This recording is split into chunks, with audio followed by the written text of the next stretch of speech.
ஹஸ்ட்ரோ தமிழ் வியாச ஸ்ரீயின் வணக்கம். காதலுக்கும் கிரகங்களுக்கும் இடையிலான உறவு. இந்த சிறப்பு தொடரில் காதலுக்கும் சனிக்கும் இடையிலான உறவு பற்றி பார்ப்போம். இது போன வீடியோவின் தொடர்ச்சி. சனி சுக்கிரன் சேர்க்கை நல்லதா கெட்டதா என்று கேட்டால், பொதுவாக சனி சுக்கிரன் என்றாலே பலருக்கு பயம்தான் வருகிறது. ஆமாம், வசதி குறைவாக இருக்கலாம், ரொமான்ஸ் குறைவாக இருக்கலாம், வாழ்க்கை எளிதாக இருக்காது.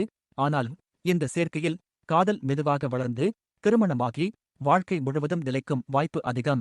இன்பம் குறைவாக இருந்தாலும் உறவு மிகவும் வலுவாகவும் ஆழமாகவும் இருக்கும் என்று ஜோதிடம் சொல்கிறது. அப்படி என்றால் சனி காதலில் எதிரியா நண்பனா? சனி காதலை தடுக்கவில்லை, சனி காதலை சோதிக்கிறார். தாங்கும் காதலையே வாழ்க்கையில் நிலைக்க வைக்கிறார். சனி தரும் காதல் உடனடி ரொமான்ஸ் அல்ல, வாழ்நாள் பந்தம்.